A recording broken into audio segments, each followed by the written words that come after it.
Ahoy, crypto pirates. Welcome to your Discourse Syndicate. Captain RG3 steering the ship for you once again so that we can bring you all the latest on what this hex pump is doing, what the PulseChain is doing. Everybody's out there streaming. Everybody's talking. Everybody's fired up. Everybody's excited. Crypto's booming, booming, booming, booming. And Hex is in the middle of it. Guys, I can almost say with surety that we are looking at an extended freaking crypto pump. I'm almost positive. Now, my buddy DC told me a while back ago that it was definitely going to happen. He told me, it's going to happen. Here's what it's going to do. And got to say, he's usually right. He's usually right. So anyway, looks like we're in for an extended crypto pump, and Hex is right in the middle of some exciting times. Just go look at your Staker app, everybody. Just go take one quick look at it before the show starts here. I know you already probably teched it 5 minutes ago, but go check it again. Welcome, Bob Saget. Let me say hi to the chat room. Bob Saget, first in line, first to show up. Liberty says, line up trolls. Guys, we got Liberty coming in here tonight. Identity Block, yo, what up, dude? And Piston Broke, 5555, third. What's up, Hexkins? Yep. Let's see. Decentral Life Crypto. Nerd Girl is my bunny. Wow. Simping on Nerd Girl. Nice. Pay me Hex. Yo, what's up, fam? Hex in Inexus. Hex in excess. Like the band, right? G'day. What's up? Rackham Rochelle, what's going on? Hex Phoenix 369. Eddie Adams, Crypto King in the house. Boom. Yep. Boom, baby. Boom. He's out riding his bike. Right on. Hey, be careful, man. My wife's cousin just crashed his bike. He's one of those bike rider dudes. Busted his hip like 10 years ago. He crashed again. Now he's all jacked up again, punctured a lung. And be careful on them bicycles, man.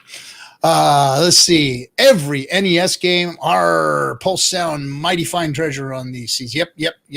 David Theater, what's up? Hey, great job with whales the other night, dude. That was awesome, man. I listened to you guys' stream.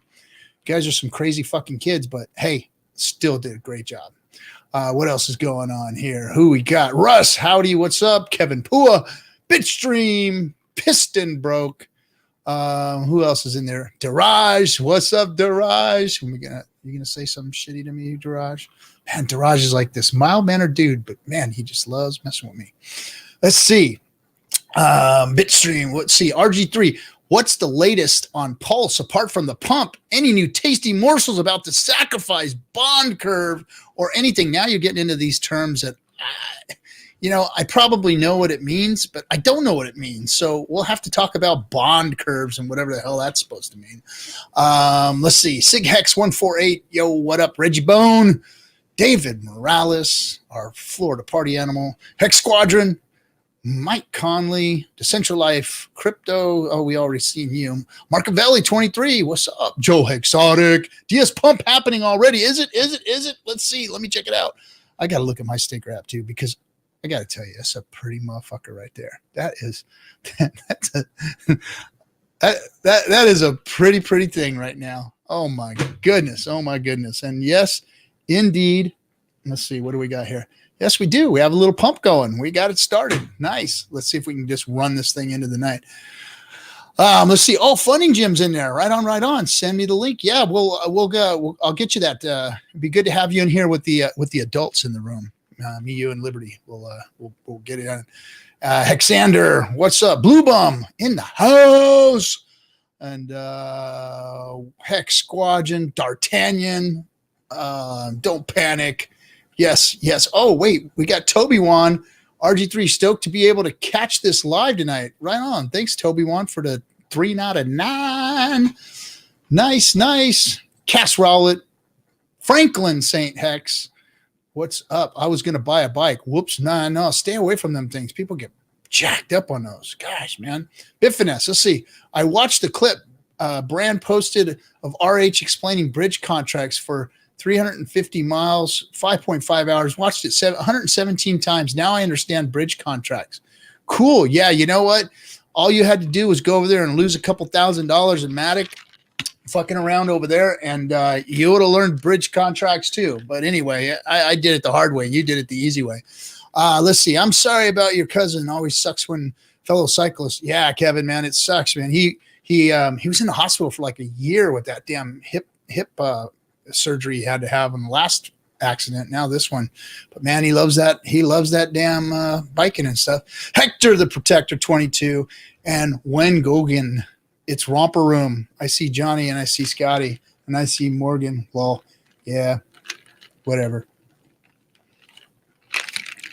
Just saying hello to the Hexicans, bud. So anyway, BCAAs, guys, good for you. Keep you young, give you a lot of energy. I am fired up, guys.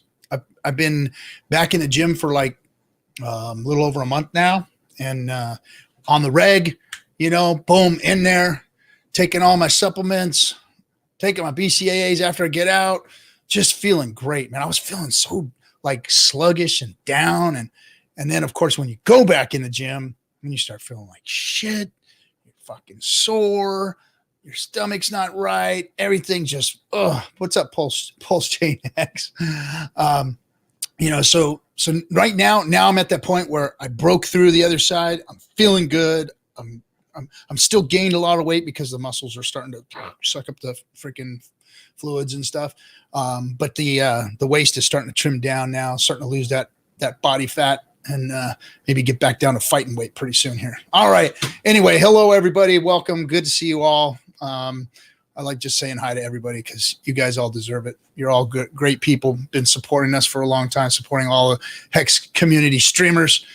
So without any more time here, I am going to bring up one of my good buddies. And this is my local California bud. And we're friends outside of Hex now, and always good to have him around. And this is my boy, Liberty. What's up, dude? Oh, check you out. Pirate as fuck. Look at you. That's Mexican. Orale, cabrón. Orale. That's Fitterman, man. That's Fitterman. Cubo. I can't do that. You can't do it. I can't do that. So anyways, what's happening? So he puts on his Tesla hat. That was for you. I appreciate it, man. I appreciate it. Oh, what is up? Dude, man, just feeling good and fired up, dude. Just fired up with what's going on. Excited to see, what the future is going to bring for Hex. And we got a lot of good stuff to talk about. I'm gonna let our buddy come in a little bit. I'll send him a link. We'll have Funning Jim join us when we start running out of a little shit to talk about. Because I know he will definitely fill up any dead air that we have. That's for sure. Jim's always got stuff to say. He's been concise and to the point lately. He's strong. Jim's always strong, bro. He may talk a lot, but what he talks about, he brings it. You know what I mean? He does. He freaking brings he throws heat. He doesn't just throw bullshit. He throws heat. When Jim's on, he's throwing heat. So I think what's good is he's busy. He's got a bunch of stuff going on in his life. So when he comes in, it's few and far between, and he's just bringing back the real estate stuff and bringing back the wealth stuff. And I really appreciated him the other day on the stream. So it's good to see him. Yeah. I just act like I don't have anything to do. I'm really doing a lot myself. Let's see. Dolomite. Look at that. Dolomite dropping a 20 spot on us. West Coast is the best coast. Hex is the best crypto. Pulse is what will blow our minds. Peace, live, love. It probably says love and Hex. Peace, live, and Hex. Yeah, man. Peace, love, and Hex, bro. Thanks, Dolomite. You the man. You the man. So, dude. So we had Richard stream with the gals and drop some more knowledge. Have you been like simping in the PulseChain room? No, I'm too busy right now to do that, but I've been watching all of our streams, and there's been so much. Like, our folks are doing such a great job of getting the word out. So I still have a lot of questions myself. Maybe you can help me answer some of them. I mean, I have some strategies, but we'll get to that. As for Friday night, though, I mean, I got to give some props. Like, my girl Blaze was awesome. She showed up. She had the great questions lined up. That Blaze, accent. Blaze is the best. I'm sorry. She's the best. Special, man. She's very special. She is super special.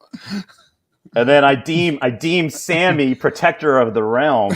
Sammy will freaking jack you, man. She was like, she's got a future as Richard's bodyguard. She was like, Richard, F them. You know, I can't believe they would do that. And she's looking for a job. She's like, she wants to have the earpiece and the vest and sunglasses right next to Richard wherever he goes. So that was awesome. She's either protecting him or jumping over his yard fence, and they're looking for her. You know what I mean? That's gonna be. She's like right there on the edge.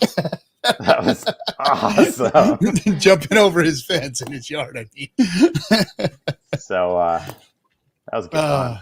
Great. Oh stream. shoot. Pay me Heck says, drop the 20 spot, South Bay representing tonight. Yeah, man. He's down in Redondo area or Hermosa, I think. Yeah, we probably called home next to him. He's from the South Bay. Yeah. Oh man. So some good times in the South Bay, baby. Some good times down there. So Friday night, went good. There was what I would do is I would open up at the end of the night. I'd open up the PulseChain chat and Telegram and just kind of start reading through all of the chat, you know, and just catch up for the evening. And I kept doing that, and then it got busy, and Friday night came, and basically Richard just from the things I heard, was just kind of verifying some of the things that I've heard in the PulseChain chat room. Nothing really new revelations yet. So, but I think we're all kind of getting up to speed on what's happening. So, I think we've got an idea of how it's all going to go down. There's just a few more details and probably a bunch of stuff about the PulseChain itself that we don't know yet that we'll be hearing about, which is probably just going to create FOMO for, those 33 days of the sacrifice lobby. Yeah. The timing was sooner than expected. So I guess that was new. Within at 1 this to 2 point, weeks. At this point, it's just a, hey, it could be, this soon. Yeah. So we don't know. We might be sitting. I mean, everybody's panicking right now. I know that everybody's like, breaking the piggy banks and, trying to figure out how to get some funds to get in there. And, I mean, it reminds me of Bitcoin free claiming. I mean, that took, it kept getting delayed, but it was like, you got to get your Bitcoin out of a wallet that you don't hold the keys for. So then you send it somewhere and you hope it shows up, right? Okay, then it's there. So now there's a new button that says verify sign and all these instructions that say, okay, you got to copy this and paste it there. And then it's going to give you a code and you're going to take that back. And you're like, you're pressing that button. And you're like, if my Bitcoin disappears, man. You know what I mean? I know, man. It's freaking crypto loves to just like give you a heart attack, man. So I'm there right now. I mean, I moved some Bitcoin out of cold storage today, and good for you. But I had to wait for it to arrive. I was like just sitting there waiting, like thinking, did I do it wrong? I mean, it's been a long time since this has been sitting for, half a decade, and it's like, did I hit the right button? Did I send it to an ETH address? That would suck. Did I send it to a BCH address? That, so I'm sitting there waiting and I'm doubting myself. I go, I did it right. It said, it verified it. That's what sucks about it, man, is, waiting for those transactions, waiting for your tokens and your coins to move from here to there. And it's nerve-wracking. It's freaking nerve-wracking, man. Freaking crypto. It's like, it's like everybody who's out there in crypto is like, why? You ever see that beat the fuck up chicken that's like memed out? He's like, they show the strong rooster, and then they show the one that's all beat up. Like this is the single rooster, and then this is the married rooster, and he's all tore back, no feathers on him and everything. He's strutting across the yard, all tore down and skinny. That's like what we're like, because everybody's always on pins and needles about all this shit all the time, Yeah, and we have an easy life, so not used to stressing out. It's like, holy cow, I forgot what it's like to have my heart heart Well, racing. I mean, if you send a handful of Bitcoin anywhere, that's a significant amount of money now. I mean, that's not like, that's not like, oh shoot, I made a mistake, I lost $30. It's not like that anymore. At least this time we have more confidence because we know Richard better. I mean, I was listening to Richard for years, but still trying to place faith in him, and now we've seen him do it once. So at least that level of confidence comes with it a little bit. And that eases me a little bit. So yeah, Brandon said, he said using Bitcoin again is like playing Nintendo 64 all over.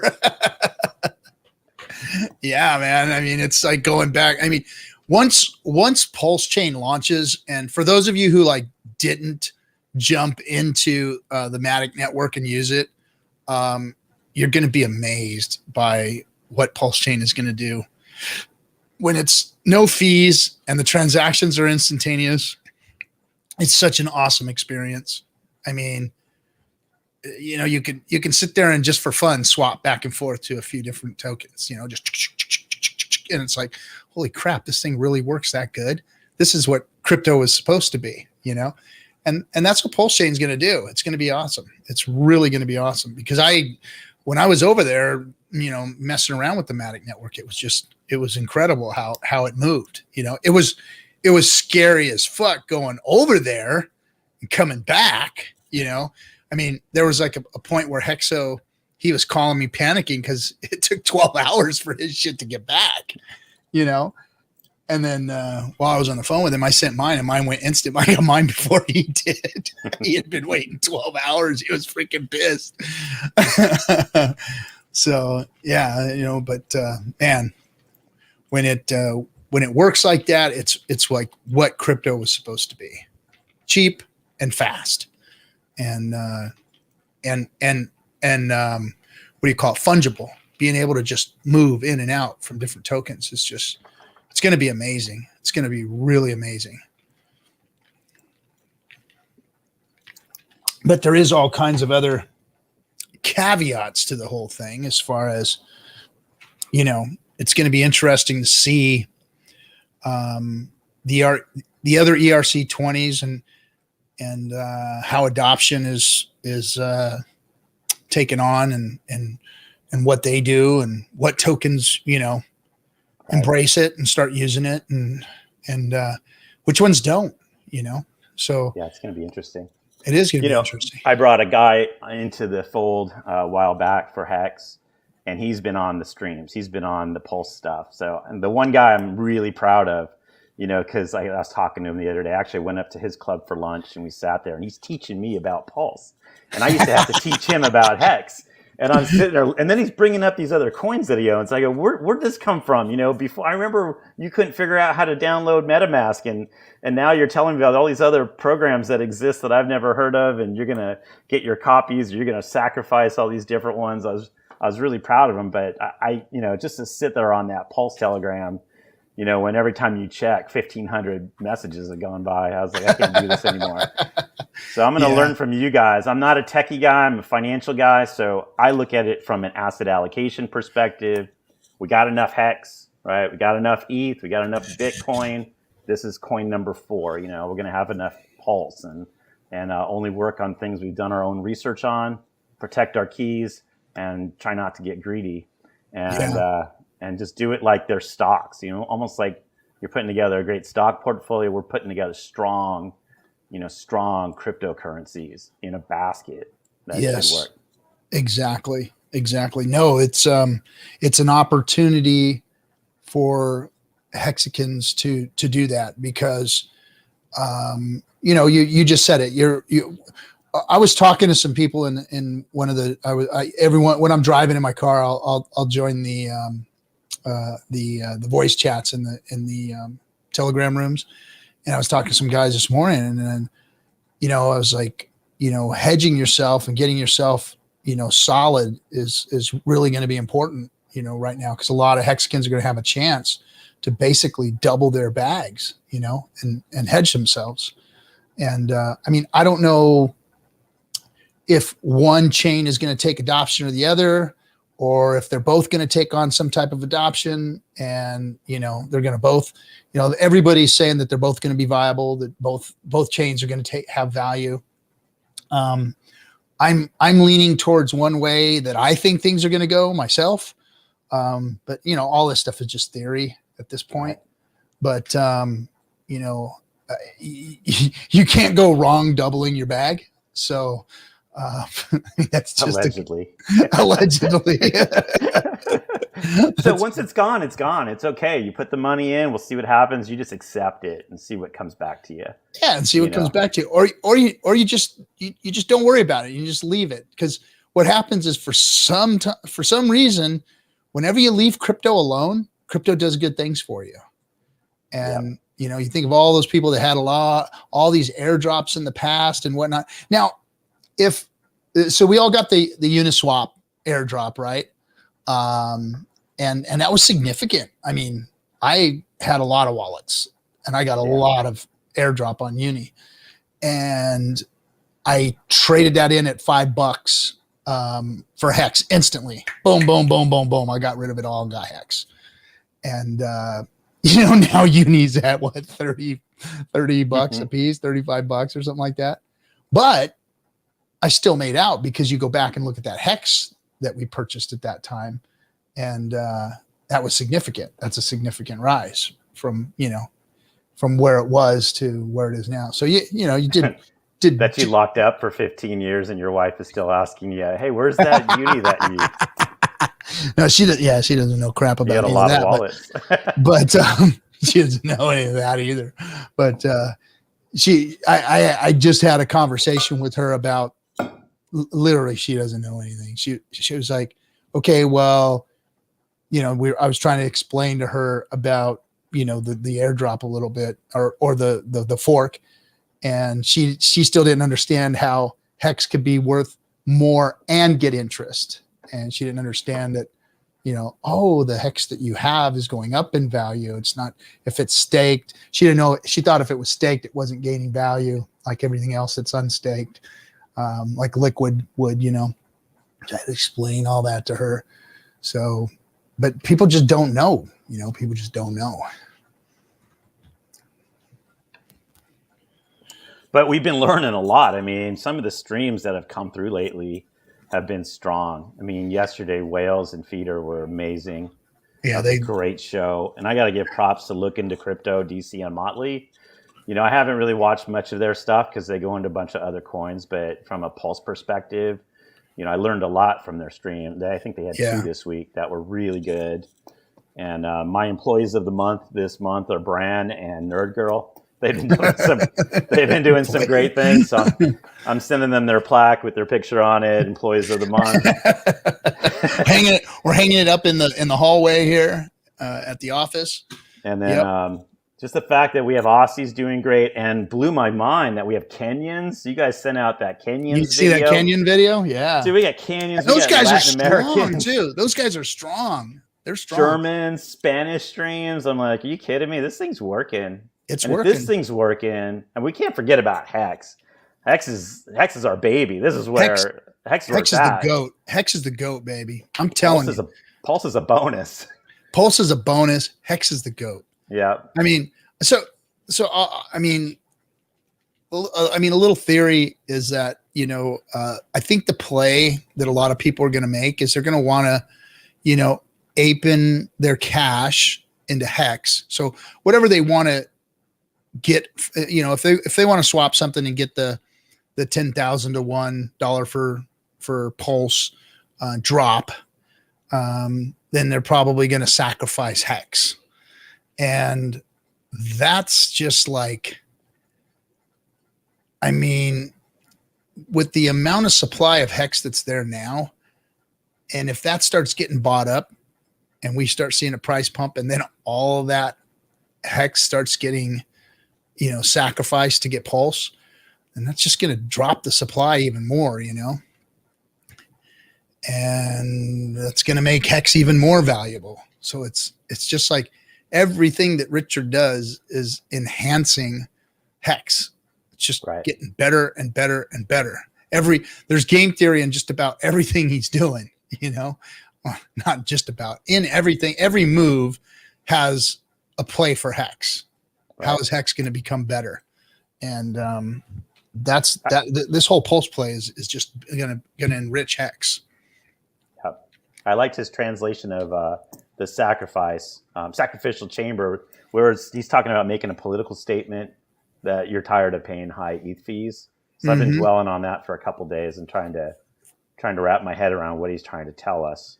And he's basically telling us the same thing he told us before, no expectation of the work of others, right? Someone may go ahead and give you something in exchange, but you can't expect anything to come back. So I sent a letter to my Hex peeps and I was like, all right, guys, this is how it works. I've been watching these streams, but this sounds crazy. It's almost like jumping in the pool, Chevy Chase. This is crazy. This is crazy. This is crazy. I'm going to send whatever to the sacrificial chamber, right? Do you remember that scene? Yeah. This is crazy. And but you do it. Jumping in the pool with what's her name? Yeah. What was her name? Michelle Christie? Christie, it was Christie Brinkley, right? Was it? Yeah. Yeah. She's like 70 now. Yeah, I had the same thought right now. I was like, all the millennials on the screen are Googling her real quick, and they're being like, why would I want to see her in a pool? This is crazy. That would be crazy in that case. So. It would be crazy. Naked Christy. She was a biscuit back then, man. Holy moly. Good stuff. Yeah. Let's see. What we got? What's Brendan saying? It says in the first week, everybody gets the same ratio. It appears bond curve will only be like 2x. In the first week, everyone gets the same ratio. DCA on Pulse is best.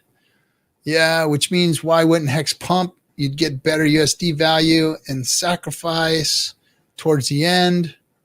Yeah, contraction of Hex supply is the same as buy pressure. It's an equation. Yeah, it's all going to be an equation. But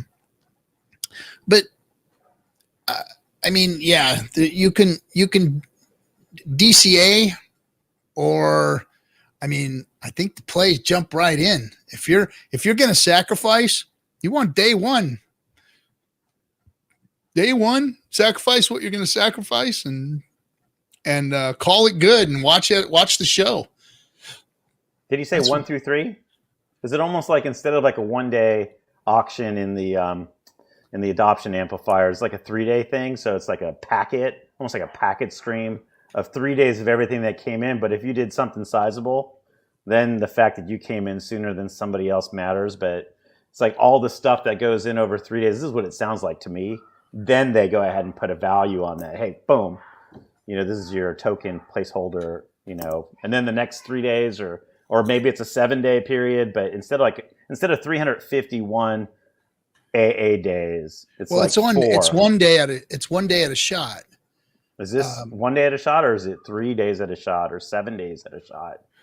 And he said that it's going to be a 4.1% pump every day. Yeah, so there's interest. So every day it's going to pump 4.1%. So the price is going to move up. And then every million, it's going to pump another 4.1%. Every million USD that comes in is going to pump it again. So I don't know if people have been talking about the time loads and how you get in. Is it about who pushes the button first? Is there a blockchain that's holding your place? And everybody's getting in, and you're getting 4% at every million that's going in that you're behind. I don't know. 4% increase every day is out. Oh, that is gone. 4% increase every day is out. Okay, well, that's done.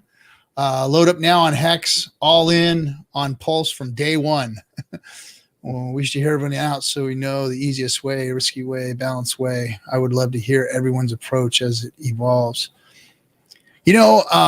So I've always been of the opinion that crypto should be put in its rightful place in your portfolio, percentage-wise. And I consider crypto a high risk, high reward holding. And if you've put it in a different place than that. Where, I mean, like for me, it's like a 10% as far as I'm concerned. And if you put it in anything different than that, then, you know, your risk tolerance is a lot higher than mine.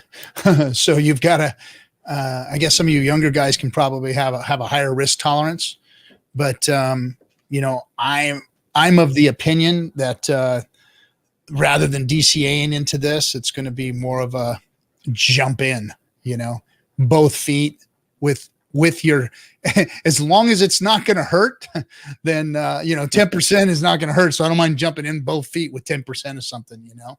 So. Well, you got two types of hexagons too. You got, you know, people that have a lot to go ahead that could burn, you know, their job is not to get rich. Maybe they're already rich. They want to stay rich. Right. But then you got folks that think this is their last chance to get something, last chance to be somebody. They might, like you guys say, ape in, right? Or simp in, where they go big. And if it's not what they thought it was, it could hurt. It could also make them king of the hill. But we've talked about this in the past. What are you going to do with it? You know, what are you going to do with $1 billion? My life doesn't change. You know, you add, you know, another zero of stuff. I'm still eating the same restaurant, still got the same house, same car, love my wife, love my family. You know, what else we're going to buy, right? So I always say, and even if you are a billionaire, where are you going to go? You know, how are people going to treat you? They're going to treat you differently, for better or worse. It might be worse, right? So how about just going out and getting 100 million Pulse and just calling it a day instead, you know what I mean? Or 10 million Pulse. How you're going to be set. You're going to be good. This is not financial advice, of course. I know nothing about anything, but it was the same thing with Hex, right? My little shy shrimp wallet, you know, I mean, you know, how much do we really need, right? Do I need a greed wallet? Do I really need, I mean, it's going to work. I mean, I'm thinking that's going to work out. So either way, it's going to work out. On top of whatever Pulse you might get, you're going to double your bag in Hex. So, I mean, it's like you and I have said this a million times to each other, you know, how much do you really need, man? How much do you really need? At what point is enough? But we like just a little bit more, maybe just a little more.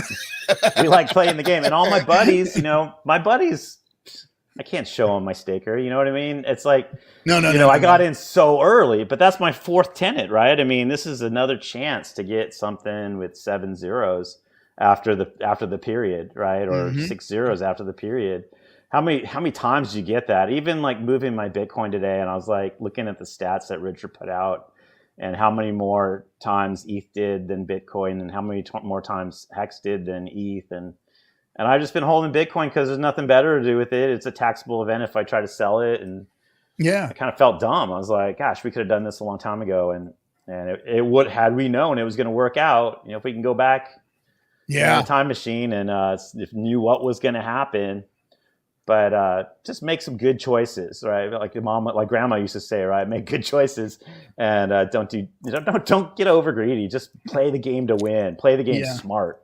What I like about Hex, you know, I totally agree with you. Like, you know, having a bag of Bitcoin, a bag of ETH, you know, and a bag of Pulse and a bag of Hex.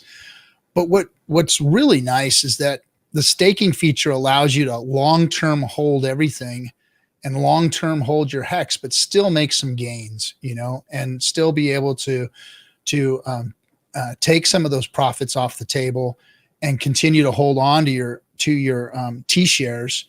And, you know, so you don't lose your position in Hex. You can restake that out as long as you've laddered yourself properly. Then, you know, you're able to receive gains. Like, you know, like you and I, we've been sitting on all these cryptos for years, and, you know, they're finally starting to move and make some gains. But like you and I've talked about, it's a taxable event. So at this point, we're just holding on to these things. But it sure would be nice to be able to scrape some off the table and not lose any position. And that's the beautiful thing about Hex, is that, you know, finally you get to spend your crypto. Yeah. So I sent in a supply of ETH into my MetaMask address. It's liquid. It's waiting to go in. But I also got the same strategy. Like, I just like to replicate what I have too. So if I can get the Bitcoin you guys, maybe you have advice on how to do this. I got some Bitcoin. I can't send Bitcoin to a MetaMask wallet. No. I need something with my own keys. Although my cold storage wallet, it was recommended by Richard a long time ago. It had its own keys so we could claim our free Bitcoin. I don't think they're going to replicate the Bitcoin in that wallet, that cold storage wallet. So it's got to get out of there, and it's got to somehow get into an ETH wallet that I hold my keys, I think. Or am I wrong on that? No, well, it depends. So if you're looking for just the airdrop, then you're going to want to be in one of the ERC20 tokens that are going to airdrop over. I just read, so I'm just getting educated right now in the chat room because Brennan is saying that the time-weighted advancement is not happening either. So obviously all of these things have changed here recently. It says the sacrifice chamber will take wrapped BTC. Well, he doesn't want to sacrifice it. He doesn't want to sacrifice it. He wants to get credit for it being in an ERC20. So or that would, I could sacrifice, a number of them, but not all of them, right? So yeah. Because I still want to hold, not even get credit for a bunch of them that I always promised myself I would never do anything with. And then I got this other group that I'm like, okay, maybe we'll sacrifice some, turn those into ETH, turn those into Hex. I'll go into the sacrificial chamber, whatever happens there. And then I need to prove that I have these other Bitcoin, so we got to turn them into ETH. And the other ETH that we have, we need it to be somewhere so it's credited. And it says, great, you have this stuff. We're going to replicate it, but now it's on Pulse. So you have either Hex or ETH on Ethereum, and you have Hex or ETH on Pulse, right? So now we see it double or whatever the ratio is. So now that's there. Now we have some on Pulse and we have some on ETH. And I think we got to move it or we lose it. So maybe we move that back to my wallet, wherever it came from, and we can hold it or sell it. And then does the Pulse stay there? The PulseChain, ETH, and Hex stay there? Maybe we stake it again, get even more T-shares, right? See, how many T-shares can we get without, you're doubling what you had sitting there for the credit or for the replicate. The sacrifice thing is the sacrifice. That's getting us Pulse, right? But we're trying to replicate Hex or replicate ETH, or for that matter, Bitcoin, if there was a way, a wrap Bitcoin, what have you. So that's what I'm trying to wrap my head around. Yeah. So let me back up real quick and say, so Scotty don't know, does know, just says the 4% thing is gone. So, okay. So that whole thing is gone. But now they've got a NAV, and I've heard this already talked about a little bit. I caught it somewhere. So the net asset value, so whatever the net asset value, dollar value of the token that you sacrifice is what's going to be the value of your Pulse entry into the sacrifice address at that point in time, I guess. So they call it the NAV. It's appropriate. Man. I do think that the play though is everybody, all good hexagons should be buying Hex and using that and duplicating that, because it's only going to pump the price, Right. And if all of us are moving our dollar positions that we're going to bring into Pulse into Hex, then Hex only pumps, and then whatever gets sacrificed is off the table, baby. Right. More scarcity on ETH Hex, the old goat. And every wallet that you have is being replicated, which is good. So, I mean, wherever you are, I guess you have an ETH address somewhere, and it's holding Link or ADA or whatever. I don't even know all the names of the coins, but synthetics. So those are getting replicated. I still don't understand yet. What if everyone runs to the bank at once and tries to cash that out? What happens? I guess those prices just start coming down. I don't think everyone's going to do that. I mean, I would imagine there's going to be some type of, people trying to exit. I don't care at that point. I mean, I'm not dumping or selling anything. I'm long-term holding it all. So, yep. And we're hexagons. So, I mean, that's the game we play. Yeah, that's the game we play, and we should be playing. I mean, I'm not. I've got the money I need to do the things I need, and my crypto ain't going nowhere. Not until maybe the next bull run. I'll hold through another one. Because the hex gains are just too good. They're too good. Yep. They're too good. I agree. Just not time to be pulling anything off the table yet. Right. So.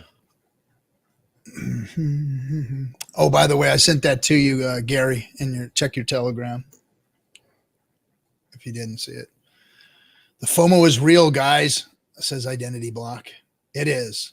It is. I mean, it's like it's like the first days of Hex and being so the mystery of it is kind of removed. I mean, we know what's going to happen here, and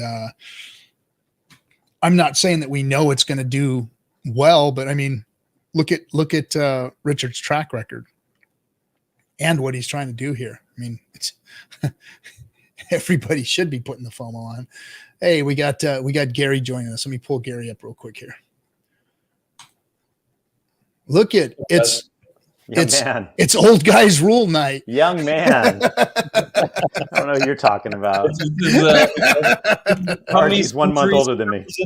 How many centuries of experiences right here? Oh, too many. RG's 1 month older than me, so. Yeah, this is old man yelling at Bitcoin talk. Yeah, yelling at Bitcoin. all the young guys are in there just freaking shaking their heads right now. They're bored stiff. They're like, come on, these guys don't know anything. I know those. You go over there on the on DC stream over there on the we call it the Knights of the Round Table with him and Motley, and they're like him and Motley and looks into crypto are just like going into the details and shit. But you know what though, those kids are growing up. I mean, you could see it right in front of your eyes on stream. They're like even from the early days of Hex. Like I remember, I won't say who, but they would actually kind of guess about things that they didn't quite know the answers to. And now they're saying, hey, I don't know the answer to that. That's a huge sign of maturity to be able to say, I don't know. You know, so it's better than making it up and just being wrong in front of 10,000 people. Yeah. So. I never did. I just got fat bags somehow. So I don't know what it was. I don't know what I did. I didn't know all this shit, but there's a big fat bag over there.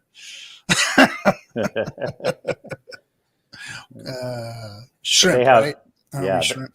They have goals though too, man. Those guys just want to be titans of crypto. And they will be. They will be. They're going to be the influencers of crypto. Those guys, they are smart. I mean, we got Wells and Motley and DC and looks into crypto and all those guys. I mean, those guys are all freaking and Kareem. All those guys are freaking. You know, those are some crypto heads. And when Hex finally does get its day, and Pulse gets its day, then those guys are going to be, people are going to be looking to them for answers. That's for sure. Yeah. Every season in this crypto game or any cycle of any asset, you have experts, right? I remember buying a Carlton Sheets. I don't know if you remember Carlton Sheets from this group, but used to be on television about, talking about real estate, and you buy a book and you learn about real estate. And then later you learn he went bankrupt. And you're like, oh, how come he didn't publish that part of his experience, that kind of thing. So it's I love the rise of the influencer crowd. I love like Motley and DC and look into crypto and their speculation about all sorts of things that are partly Hex and partly other ecosystems. And you see that happen a couple of times, right? We've gone through these cycles. I just like to see also when they announce their losses also. Like I believe you're a better gambler in Vegas when you say, yeah, you lost also. Like I want to hear that truth too, Yeah. We talk about that in the stock world. No one ever talks about their losers. Ever. Everyone at the club wants to talk about how much money they made on a particular stock. We're like, come on. I killed it on this one. I killed it on this one. You remember that one time where I hit big on the jackpot in Vegas? Yeah, I remember that one time, and we went 10 times. Yeah. In 17, if it wasn't for one obscure crypto, I would have got freaking washed. I would have got waxed. Would have got waxed. but stupid little Verge saved my ass and just killed it. Just killed it. Whoa! I got to put this up. Hold on a second, guys. I went That's out of one thing back into Bitcoin, and luckily it got me back to this. Bitfinesse dropping us a 99.99. I'd like to calculate how many percentages the hex price goes up with every additional $1 million of buying. Then seeing what the hex price has to be for an additional $1 million of hex. Buying pushes up price less than 4%. This seems like a great time to go in hard. If there's a great time to go in hard, this is probably that time. If your risk management has set you up to where you can go in hard on something, right. Gosh, it's your throwaway money. It's like a second opportunity to get it. Now, is PulseChain going to do as well as Hex? I don't know. I find it hard to believe that anything could beat the highest appreciating asset of all time. That's a hard, thing to crack, even though Richard's making it. I mean, think about it. If people are expecting it to do better than Hex, you're expecting this to do better than the world's greatest appreciating asset of all time. Put that in perspective for a moment. Can lightning strike twice in one place? I don't know. I think that the numbers, the way that Pulse might on charts beat Hex temporarily in just the chart side of appreciation would be how close to zero will it start, right? If it starts at 0 and it goes to 0.00001, that's an infinite kind of gain from 0, that's right? True. But it can't really start at absolute 0. This placeholder of the sacrifice chamber will be a placeholder. Mm-hmm. And the idea, similar to EOS, was you were buying an ERC20 that was a placeholder for the EOS blockchain when it launched back in 2017. So this has been tried before. It has succeeded before, this methodology. On the other side, when you have the Pulse version of the fork, right? That's the question, is what chart are you looking at? When you say appreciating from 8 decimals out 0.1 and it goes up like a rocket and it continues on that climb, on that angle, that trajectory, that's amazing. You're gonna be part of history, right? Mm-hmm. Like the ETH whales right now. When you look at a wallet, you say that's a Genesis wallet. That guy's got 700,000 fucking ETH. I would like to have 700,000 ETH, right? So you can be in that same potential position that they were making a decision. The people that speculated on Ethereum were Bitcoin whales, and they put money in pretty quickly. If they believed in the network, they were betting on lots of things. Roger Ver famously owns a little bit of every bag that in fucking crypto, apparently. So I think that it can be lightning in a bottle again. And if you're going to say Hex has overperformed its expectation, yes, it absolutely has. And it will continue to. And also, I'm betting, even if you have this sacrifice chamber and you are putting Hex on the line by sacrificing it, by that price appreciation is probably going to happen before the launch of Hex, the dollar value of Hex. I think it's going to the most diamond of diamond hands, and it just soaks up more of the supply. Mm-hmm. It won't change the market cap because it's just transferring ownership. I don't think it's really getting burned. But I'm betting on ego and narcissism and chest thumping personality to make sure that that's still going to be a 10,000x. No guarantees. SEC can't enforce it, but I'm saying I still believe in the foundation and the math and the immutability of the contract. On the Hex side, you were saying earlier, both of you guys were saying earlier, is this going to be a transfer of value to a Pulse stake? Because, will the ETH version wither and the value and the participation by the network be on Pulse instead?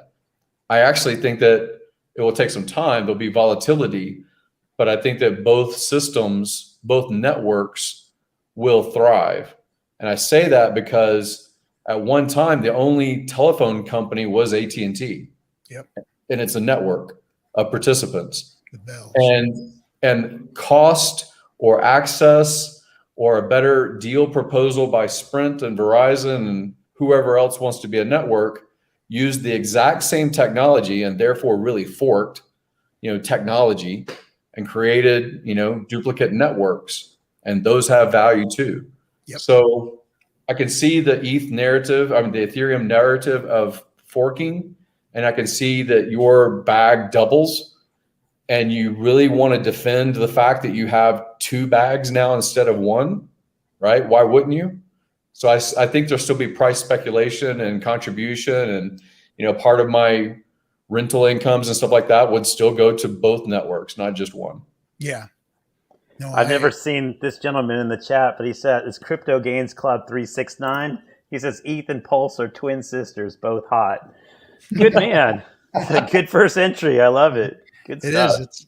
I like that. That's a good phrase. Yeah. Twin sisters. Yeah. I at first, my first initial thought was, okay, this is gonna, and this was like instantly was my first initial thought was, okay, it kills ETH Hex, and ETH Pulse takes over, and low fees, blah blah blah, great network, boom boom boom. And then I started thinking, no, wait a second. There's room for more networks. There is room, and people are going to use Pulse.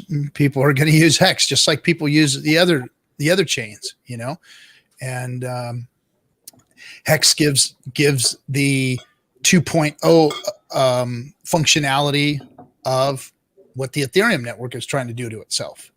Hex is going to be the staking mechanism on Pulse, and it's going to beat ETH to its own game. Well, it already has beat ETH to its own game better than probably ETH could even think about doing, with the staking features of Hex. So it's even more dynamic than 2.0 is going to be.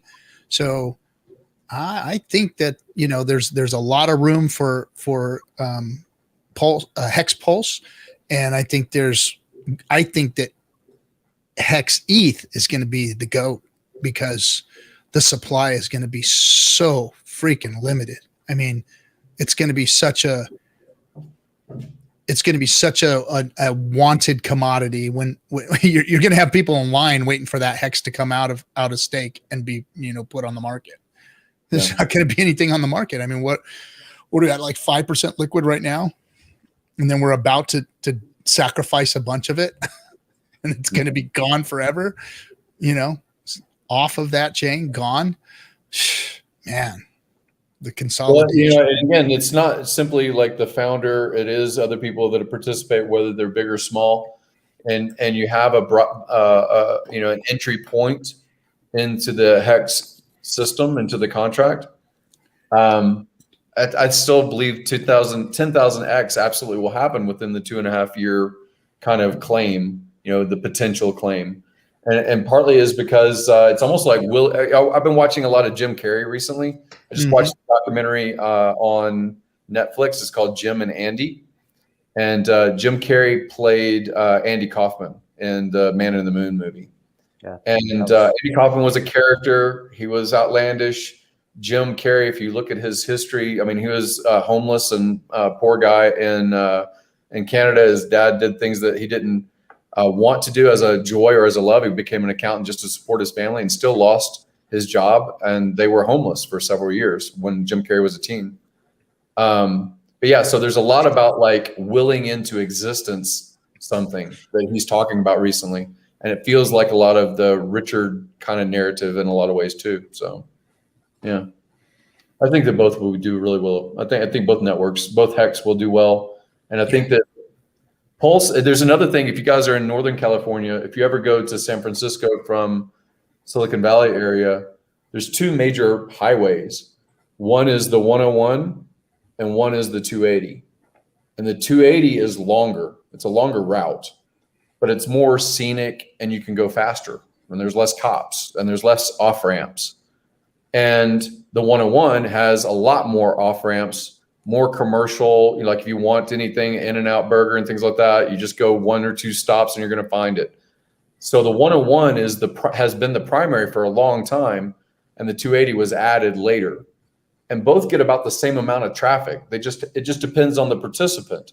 Like if I wanted to go to San Francisco and I needed to get there quickly, I would take the longer route because there's less on and off and traffic. I think that the Pulse version of the ETH fork will have its value for those participants, just like the ETH version will have. It's just, how are you going to get to that destination? I think both have value. I think eventually they will be equal. Eventually. Well, they'll have to, or else it'll be like a monster arbitrage opportunity, right? I mean, they're going to have to find close parity anyway. Right. So, I mean, like water finds its equilibrium, it's going to be something to that nature. And what's beautiful is that I was thinking about that. I'm like, okay, so it's going to want to find price parity because of the arbitraging. So you're going to have Hex pumping like mad. People, aping into this thing. I mean, there's a lot of big money that got into Hex. So there's a lot of big money going, I'm going to get into Pulse. That Genesis whale and all those, they're sitting there ready. And there's probably more too. They're not going to miss this one, So with all of that financial energy coming into Hex, we might see, I mean, it's possible to see 56 cents, this round here. Yeah. And then, hit your 10,000 Hex and then boom. I mean, and then find price parity. So yeah, it'll dip a little and Hex Pulse will go up. So where's our price discovery going to be? Right. 15 cents, 20 cents. Well, I mean, look how quickly we went to 2 trillion market cap as a crypto whole, as the market. I mean, these bull cycles do bull things. Yeah. And we haven't seen, I mean, we've seen what big moves can do. I mean, that was a long time ago when we've seen some really big moves. Mm-hmm. But I mean, when the ETH whale got in, or the God whale, or whatever people call it, that was a monster move. And that wasn't really a lot. It wasn't really that much money. There's a lot more money out there that can come in. I mean, look at how fast like Dogecoin pumped up, look how fast that went up, this stuff can happen. This stuff can happen. Having Gary on the stream, you bring up an idea to my mind.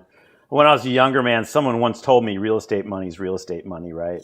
You want to take your real estate money and do something else with it? No, real estate money is real estate money, either through 1031 exchange or what have you. And I was thinking about my stakes, my staking ladder.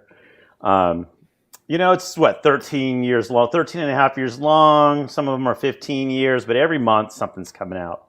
And I at first thought I was going to end a stake like the one coming up in May, move it over to Pulse Hex. But I was thinking, ETH Hex money should stay ETH Hex money, right? Because I got the same stakes on the Pulse Hex side.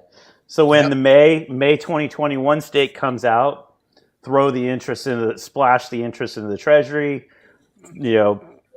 boot the principal and maybe half of the big payday. Punt to that the end shit, of the ladder. Quattro Cinco. Punt that stuff. So on both chains. So almost P-Hex money's P-Hex money and E-Hex money's E-Hex money, just like real estate money stays. I agree. Because I was thinking go to the one with the low fees, but why? We can afford the fees on ETH. We've been affording them. You know what I mean? It's, if you paid $8 for a stake and now it's worth $900 or whatever, I mean, you could pay, $100 to end stake it. Or if it's worth $10,000, you'll pay $1,500 to end stake it. It just keep playing both games on separate sides of the ledger. Well, you're still going to see, again, on the ETH side and on the Pulse side, you're going to see the ratcheting because of the T-share element. So the T-share element, if you say, hey, again, people do what they're going to do, but I don't think you should early end stake in order to access capital to throw it into Pulse on a sacrifice. I mean, again, maybe that would work out, but I don't know the math and I don't want the headache of figuring out for myself. So I'm not doing that. Yeah. If I have something that's staked, I'll be truthful that, I was 100% staked until fairly recently. And fairly recently, when a rung comes out of a stake, I've been like consolidating the wallets. They were across different wallets. I was like, and it was partly to address the Ethereum issue. Like, do I want to have multiple rungs on multiple wallet addresses and constantly be shuttling Ethereum back and forth to pay for gas fees? So I was just getting frustrated with that element of it because of Ethereum's issue, and then consolidating those rungs into bigger stakes to do further out and so forth, right? So that was my mentality. Now my mentality is still the same, pretty much just leave it alone as it goes. I think a lot of us early before Hex existed talked about staking ladders and what's a good strategy. And hopefully people that have been around for a while have figured that out. And if they have, help other people figure that out, right? Because they're still going to move onboarding onto the ETH Hex version. So it's good. This and I think you will make, my hesitation in Pulse is the same caution as an older guy. I don't have 20 years or 30 years to fuck around. I still like dating cute young women, but that's not going to go too much longer in my life. Right. So my staking strategy is more short-term than long in general. And it's also because my houses are paid for, my cars I've had at one time I had 10 cars in the driveway. So I've had that kind of run in the past on other stuff. And this is just like a coup de grace. This is like, or pièce de résistance or whatever you want to call it. Swan song. This is really nice, Yeah. I think all of us, because we do these streams, we're happy to be somewhat of advice givers, but it's not financial advice. It's like survive the war, go on to another battle in the future kind of thing, Yeah. Yeah. It's a melding of the minds. Yeah. Yeah. I've gotten so much from this community. I mean, there's so many brilliant people and people that they care enough to actually correct, and say, hey, no, this is wrong. And this is really what's going on here. And sharing that with one another. I mean, it's the community has been freaking phenomenal because this has been a very intricate product. I mean, it's been very detailed learning about Hex, and now this whole Pulse launch. I mean, this is getting detailed too, and everybody's out there, trying it and trying to figure out what's going on. So I'm confident that when it comes time, I'm going to know what my position is. I'm going to know what it is that we're going to need to do to get into Pulse and do it properly because of all the information that's coming out of the community. Hey, T-Bird, thanks for the $10, buddy. Pulse whales 5 years from now will make ETH whales of today seem like piss ants. Well, that's maybe, but ETH's got a 6-7 year start on Pulse, so we'll see. Vitalik's no dummy. He's a Skrilo motherfucker, but he ain't no dummy.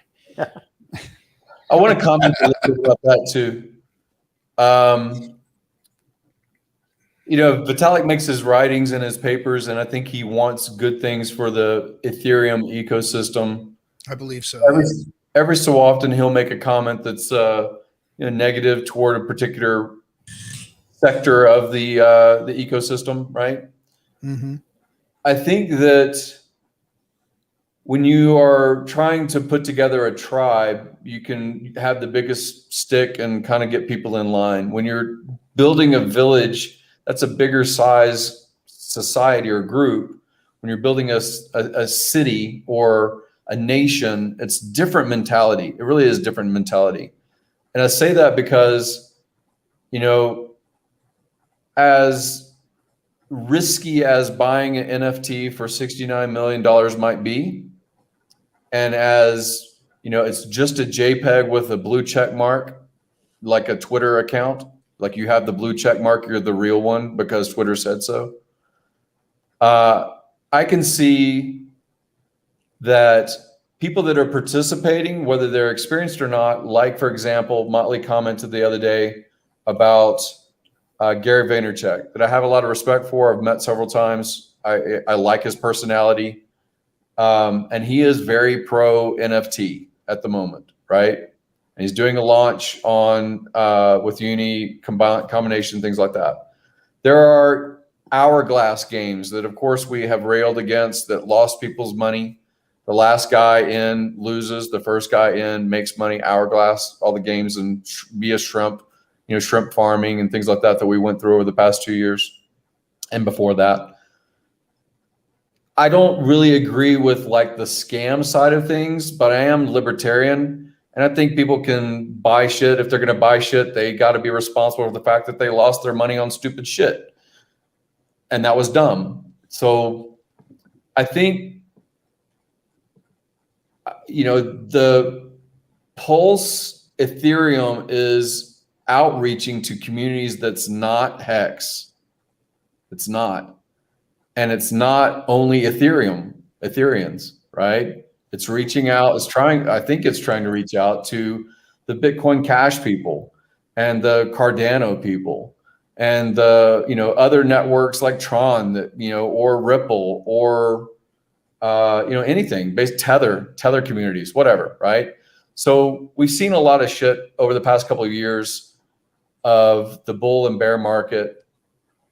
And we see that the bad actors hopefully go away after they've stolen everybody's money. But what do you think about the narrative of join Pulse, participate in Pulse? It's very low cost because video games on blockchain was a thing that was being promoted in 2017 ICOs. Fortnite on blockchain. I think Pulse is an ecosystem that could allow for that. But I don't want to be the strict parents in the room that don't allow those things to blossom. What are your thoughts about, like, are you protecting your community because you say, don't buy NFTs, shit on NFT people, don't play video games, they're bad and corrosive for your relationships? What do you want Pulse to be? Because right now, Ethereum is more welcoming to those kinds of products and participants. I mean, I'm of the same mind as you. Hookers and drugs are, a necessity for fun in life, but are they right for your life? Good for you. Are they good for you? And should they're good memories for you? Should you have access to those and maybe be able to make your own decisions? When we first started Hex, Richard was very adamant about, hey, letting the games and Trayvon get involved, even though, Trayvon's name, when we first started Hex, Trayvon's name was dirt. I mean, the guy was, he was the meme of crypto. Mm-hmm. And Richard said, hey man, this guy's trying to do something good. He got, sucked into something that jacked him. And now he's trying to do something right. And he got on Hex and he started the games, and, the games are the games. Like you said, first person, if you're going to play those games, you got to realize that's what's going to happen. They're hourglass games. You're getting in and you're either getting stuck in it, or you got in early enough to get out of it, or you'll never get out of it. And especially with the ETH fees, probably screwed everything up over there. But I mean, should people have the ability to do so? And should they exist? And should all that stuff exist?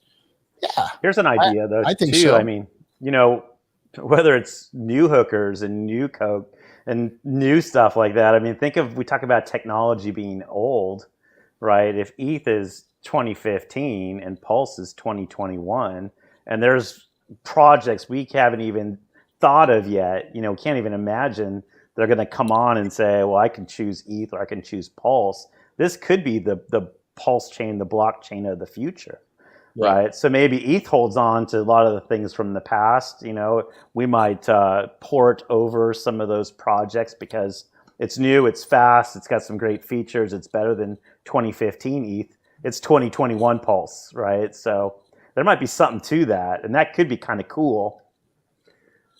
Could be interesting. Yeah, I mean, you're going to have, you will have, other than maybe the front end element, I mean, all the code is there already, but the front end has to have a few tweaks for Decentraland to exist on Pulse, and all of their existing, inventory and people's their ERC20 version of a pair of pants or a fancy hat or whatever. Right now, the gas costs eat into that even functioning, like Decentraland's narrative as something playable for you to show off your swag as you walk through a virtual world or whatever. I don't want to shit talk those people because, they are looking for an environment, and that environment could be Hex. I really don't want to shit talk the people. Like I do know people right now that are making good money as artists, and they used to do it because they would put it on Instagram. And on Instagram, they would get follows and likes and maybe get sponsorship or influence deals or whatever because they're good artists. So they were selling, in a way, their digital art because it was attention economy. Yeah. Now they have a venue that right now ADA is trying to take, Cardano is trying to take, but they have a venue on Pulse to represent their NFT function of a digital art. This is the authentic with the check mark, you own it in your wallet kind of narrative. So I want to be cautious as we go into this next Richard Hart product that we're excited about, that we're open armed. And if we get gate kept and hate mongered and shit like that, it's really because they're taking the low road and we're taking the high one, not because we're throwing venom at those groups for being awful or whatever, I think part two of the new technology thing I was mentioning is we're dealing with some of the best marketers in the business. You think of Hexicans, the Hexican army, the PulseCans. I mean, how many is there an ETH army? Right? I mean, are there people, streams and streams and streams and streams, tens of thousands of folks that are just going out on the limb for ETH, just talking about ETH all the time. Yeah. Versus PulseCans, if we call PulseCans or whatever, coming out and just I hate that. Yeah, I do too. But coming up with something, but marketing it like crazy, right? I mean, go ahead, RG. No, so T-Bird just said he said Vitalik made way too many mistakes, rested on his laurels, and didn't get out there on time. And Richard just said, "That's it. I'm done. I'm front running you. I'm going to get this shit done. Technology's there. Somebody just needs to make it happen. You're not executing." So I think that's been the problem with all of crypto is their execution has been shit. They've got these technologies, they've got these things, they've got these brilliant minds working in crypto, and none of them executed. None of them executed. They've been, look at, I don't even want to say his name, but Richard just got into an argument with the founder of a crypto and told him, "You don't even have a smart contract. How are you going to say that you're going to have? You've been talking about smart contracts for years." And then 4 days after that, they're launching ads. "Oh, smart contracts are coming to us now," and it's like, really? So they're just getting forced now to actually go out and do something. And you know what? Richard just ate their lunch. He ate their lunch. He stole their bike. He kissed a girl, and they're just going to have to deal with it because Pulse is going to launch, and they're still going to be twiddling their thumbs. And I mean, they're talking about 2.0 not being able to come out for another year or two. Mm-hmm. Another year or two. Hex is here already, and it works better than anything they're going to be able to come out with. He totally ate their lunch on that. Totally ate ETH's lunch on that. Front ran the shit out of 2.0 with Hex. I mean, forget staking. Staking game's over. Richard won it. He beat everybody. And as soon as the rest of the crypto universe finds out, about Hex, then, it's going to take on mass adoption. I mean, right now it's obscure. We're just getting over the, Richard's a scammer, idea. But once they find out what Hex is, forget 2.0. It's going to come out and be freaking old hat. Thanks, Bitfinesse, for the $5, $4.99. Pulse will be like Vegas, filled with hookers, drugs, but Hex will also be there for when users need rehab and therapy. Oh, that's funny. That's funny. Oh, I've taught them well. Right, Hex has been such a great game. I was in Vegas for March Madness, first couple of days of March Madness, and I went over to the tables. It was just boring. I was like, these are dumb games. I mean, Hex is so much more fun. I had no interest in blackjack. I was like, of course, yeah, I hit on 16 and got a 5. That's what you're supposed to do, right? It was like dumbasses. Quick math, right? That whole thing. I was like, I mean, Hex has just been awesome. It made 2020 worth it. It was the only thing that good that happened in 2020, and I'm telling you, it's a great thing. I don't know what I would have done if it wasn't for Hex, to be honest. You know, I had a hell of a year in 2020, and if it wasn't for Hex, I don't know what would have happened. It was not good, not good. But yes, RH is running circles. That would be it just popped in my mind. That would be an interesting, whether it's online or not, but like these digital casinos, it might be an online version. But I just thought, because he's talking about Vegas, like you pull the jackpot or the slot machine thing. If it wins, you have an option to stake it. It's Hex. It's like those multiple. Stake that shit. You know, I got that shit. Now I locked it in. Check back with us in 5 years or whatever, right? Like a Vegas, like it's one of those unique things, you know, like when you can win a car, like you play the game and you can see the car spinning around. You're like, I'm going to win the car. Maybe that'd be an interesting. It's your wife sitting there stealing your chips from you, and you don't notice, putting them in her purse, and you lose everything. And she's like, honey, I got to tell you, I stole all your chips during you didn't lose everything. Let's go eat. Let's go have some steak. Yeah. Yeah, that's gonna be exciting. I put in the chat. I don't know if you want to see it or not, but I was asking if I saw that. Go to that. I'm going to go to that. So that's the Miami deal. Yeah, it's got influencers outside of crypto. The only person that's there as far as a panelist is Mark Moss, but the rest are like Robert Kiyosaki, and he's got celebrity to him, and then a lot of them are real estate people, macroeconomics people, gold and silver people like Lynette Zhang and some other gold, like the guy that represents Sprott is a big silver guy. He's a billionaire in silver up in Canada. What's his name? I forgot his name. I'll tell you what, you hit on something I think is important. Rick Rule. I mean, I know you and I are what was his name? Rick Rule. Oh, Rick Rule. I have heard of him. Yeah, he's always talking about silver and gold and like water rights and things like that as far as investment. So it's not like what is that thing? Narco-capitalists, all the stuff that they do down there.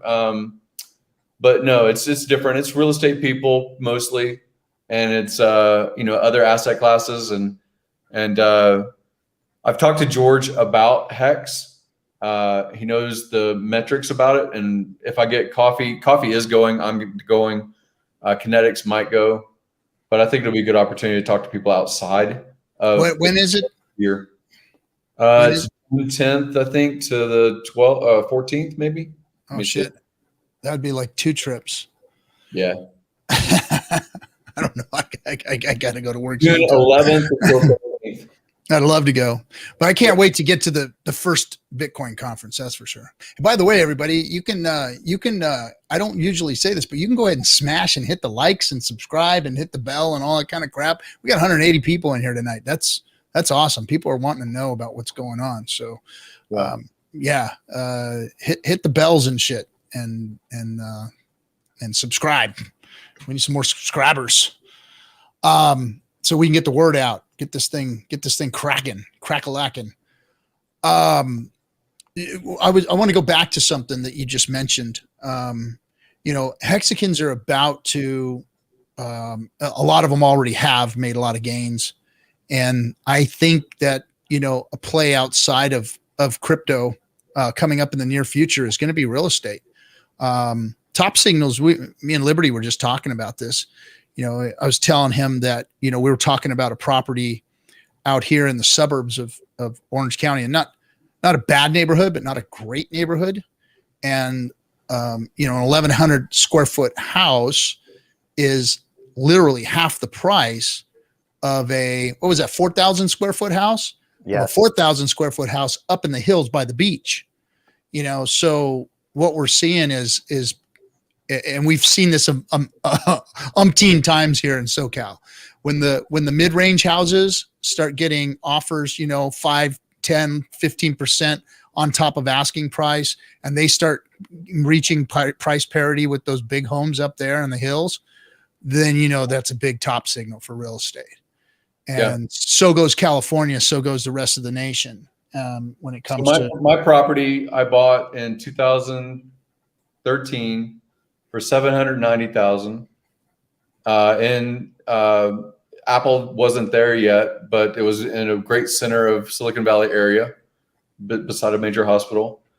And I put $200,000 into the remodel. That was like savings. So I had about $1 million in total. And it will sell. It's now been 7 years, 6 years, 7 years, 7 years. And it is already have people lined up for when it releases for certified occupancy, because it's going through remodel, for 2.3. And that's a 15% rise just in this 1 year. I mean, just in this year. So you're seeing signals in certain areas, right? Yeah. And then I think, it looks like we're going to have some type of an extension on this whole thing again, crypto included. What's that? Housing market, crypto, the economy. I think everything's going to have a pump because of the money printing and everything. Of course, it has to go somewhere. It's not going to stop inflation. Somewhere. It does have to go somewhere. It doesn't disappear. It goes somewhere. And then I think, the first thing that we're going to see is RG3. No, man, I'm not going to tell you the name of the damn city, all right? But not everywhere is Orange County.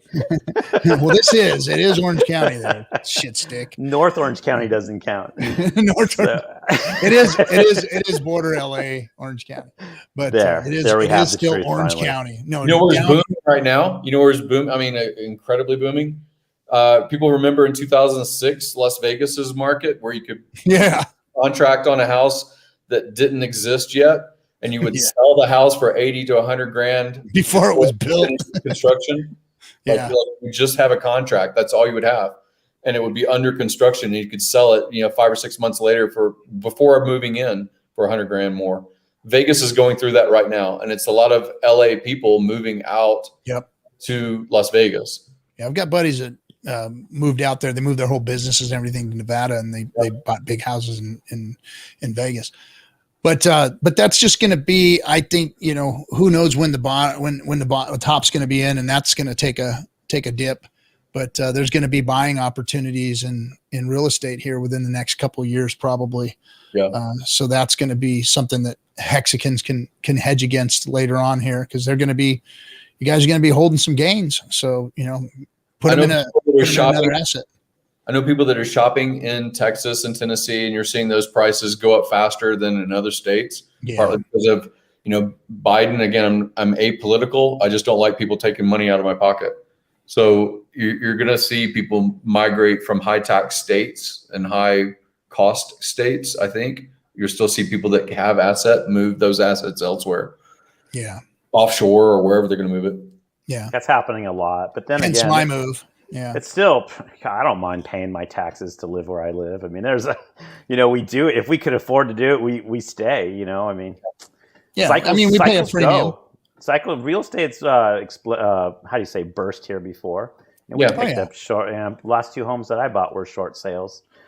People need to get out, and someone's got to be there to pick it up. So, but your decisions based on taxing, you shouldn't be making it only on finance. It should be like the comprehensive picture of the life you want to live, right?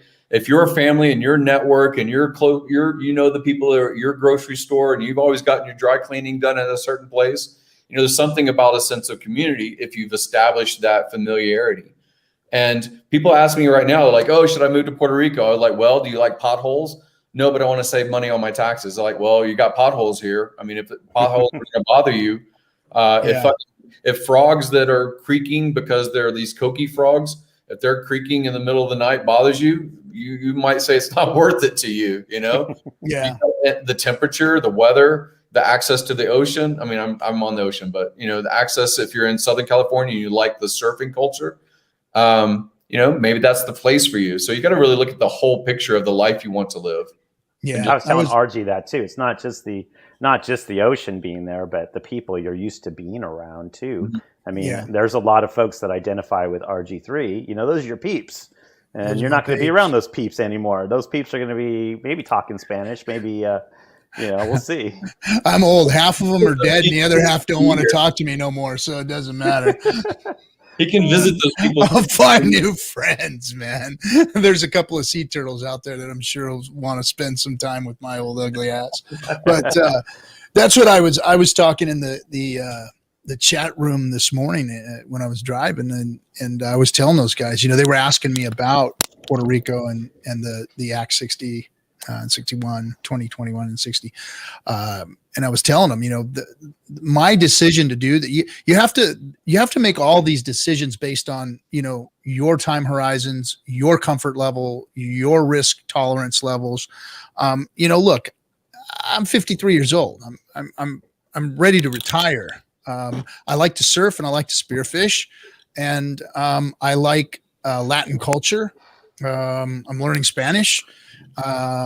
And my family wants to move out there. I've always wanted to retire on a tropical island. So to me, Puerto Rico makes nothing but sense. Mm-hmm. Now, like Jim just said, it might not, Gary said it might not make sense to other people. Yeah. So it's all about you and what works for you.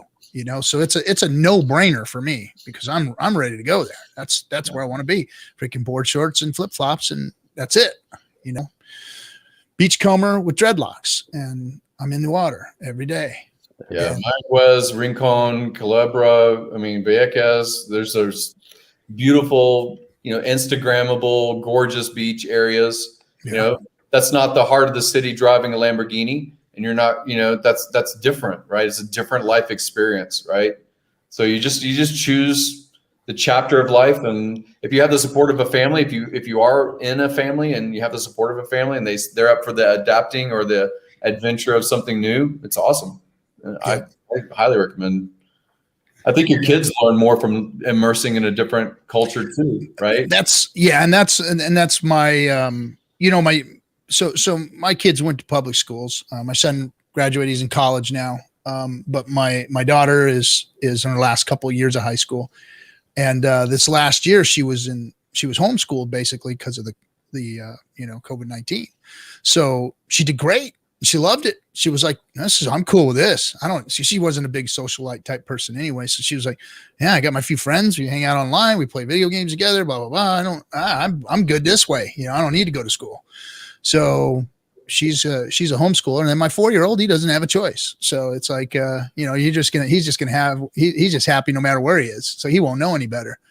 And, so that's, well, your intellect, again, when you're immersed in a place that's bilingual, multicultural, you're going to learn, even if you're learning STEM in your school, even if you go to private school, your brain will be sharpened and you'll be more prepared for the future, I think, by changing your culture, in your youth. I think it's helpful.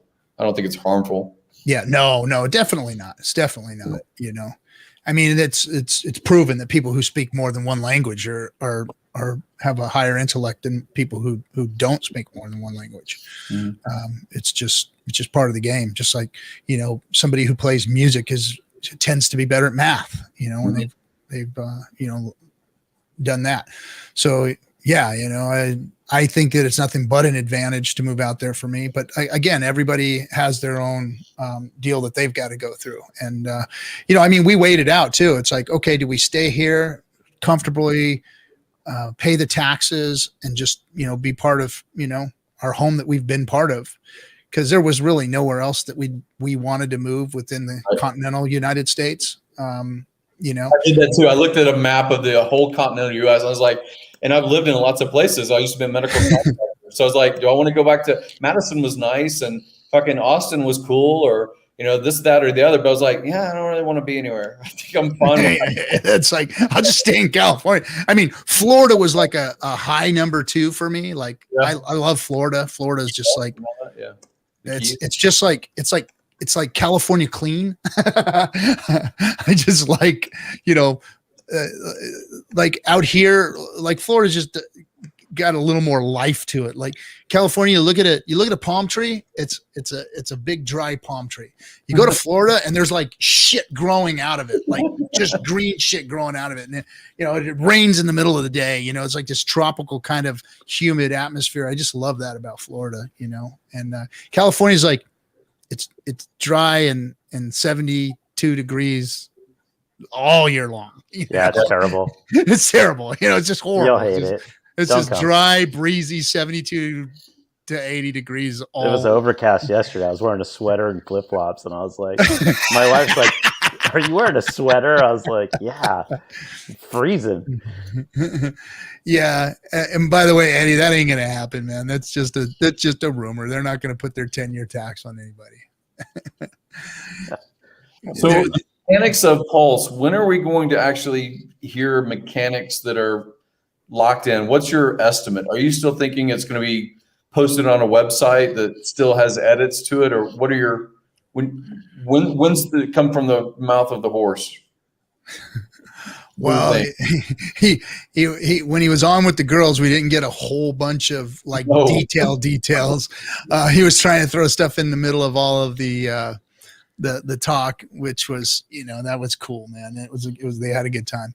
But I'm sure we're going to get some more details here soon, and we'll kind of know. But if you go into the Pulse Telegram room, there's a lot of information floating around in there. I'm sure that as soon as I update myself tonight, I'll learn more. But if you go to the PulseChain.com in the Telegram room there, just start reading through and go over whatever you've missed. I just keep it so that I can, like right now I got 210 messages to go through in there. It's kind of I do a search, and my search is basically just like the key people. I mean, honestly, I can't keep up. Just like when Hex was first launching, I can't keep up with the speed of how many things go through, especially on Pulse right now. So you can do the search symbol on Telegram, and you can put in a person's name. Like if you say, hey, I kind of listen to what Brennan says, or I kind of listen to what Richard said. I do listen to what Richard says. I'll pick out certain characters and I'll just see what they commented on, but I can't watch like all of it, man. Yeah. It's getting tough. It's getting tough. This is the first time I've heard the intro to this show in regular time. Usually it's a much better song at 2x speed. It's thrasher. It's like it's super thrash. Yeah, it's 20 seconds long. It's awesome. I'm all Beavis and Butthead, just like loving it. I know it's a little hard, but we love it. We love it. All right. Well, what else do we got, guys? Where are we at? Oh, we're an hour and a half into this. Anybody got anything that they wanted to update us on? I see it. What do you Liberty? What if you're not crypto familiar and someone did tell you about CoinMarketCap or CoinGecko or Nomics, right? You'd heard of Bitcoin, you knew about Bitcoin, Ethereum. Do you think that the PRC version is going to get listing?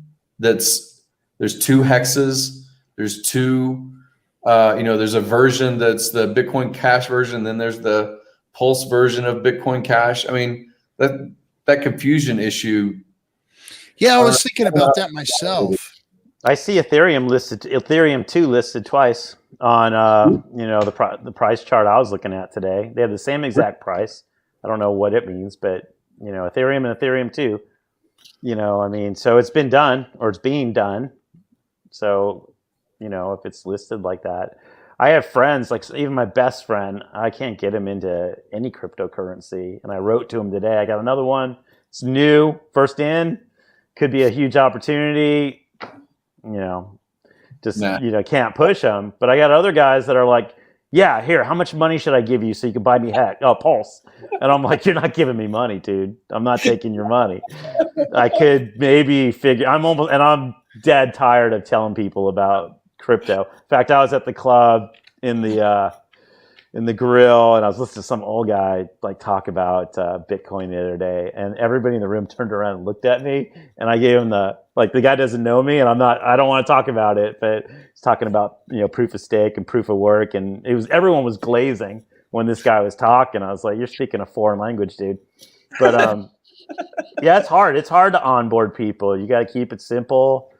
Karim's good at that, but at the same time, less is best, right?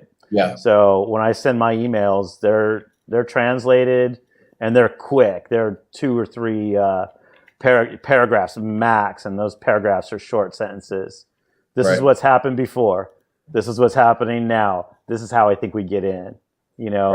Go back and read my other emails if you want to know the how-tos, but these are the concepts. Decide if you want a piece of that. Right. I think that this could be a really boom for the Staker app onboarding process. If this gets some tweaks to it to participate on the fork element, and the transaction costs are next to nil, and they polish some of these, one button and done kind of UI, I think that could be cool on the adoption side of the Pulse element, right? Right. The cost of participating as if I'm going to throw $300 at something, that's great the number process. Yeah. Great number, $300, or $1,000 or something reasonable. Again, we talked about this in the past. It's your throwaway money, and our throwaway money here in United States of America is unlike the throwaway money of anywhere in the world. You think of a lot of these impoverished nations, these people can't get their hands on that kind of money to throw away. Right. Even some of my friends that are 20. Middle class is $400. I mean, middle class, and they live a nice life, and they have groceries in the refrigerator and things like that, and that's $400 or $500 a month. That's right. their income. So throw it out there. I mean, yeah. It blows me away that I can't get some people into. A guy yesterday asked me, he was like, "You told me," and this guy has an accent, but he goes, "You told me about Bitcoin back when it was 3,000." I go, "I told you about Bitcoin twice when it was 3,000. Before it went to 20, then when it came back down to 3." He goes, "What is it now?" And I was like, 60,000. He's like, "You MFer," he always calls me that. "You MFer." I'm like, "This MFer here, he told me about it when it was 3,000. And this guy's big time too. He runs the poker game at the club. He's like, he's like, "Why you no get me into Bitcoin?" I go, "I got something else, but you wouldn't even be able to figure out how to open a wallet. So it's not even worth talking to you about it." So I remember I was on a stream like 6 months ago, and I said something about, my best friend's a Marine.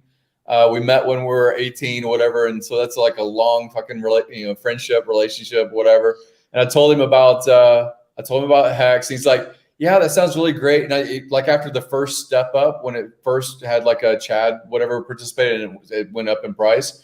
And he goes, "Yeah, but I feel like I kind of missed it." All right. And so it stepped a couple months later, and I told him about it. I says, "Well, now it's this, right?" And he says, "Yeah, but I kind of feel like yeah, you're right. I get it, but I feel like I missed it." Right. And on the second time, I said, "Okay, I'm going to put money in. I'm going to put money in, but I'm going to show you the Staker app, and I'm going to give you the address that's my money on this thing that you should have bought." Because I said, "You put $5,000 in it, right?" And then he's been watching that $5,000 from that time on his app, right? It's my money, but it would have been his money, right? Yeah. So recently he says, "That's fucked up. That's fucked up, Gary." He said, "How's that thing doing?" I said, "Well, there's a Pulse. There's this other thing now, same founder, same structure, same Prudence, same community, but maybe embracing other communities. It might be more open to other community participation."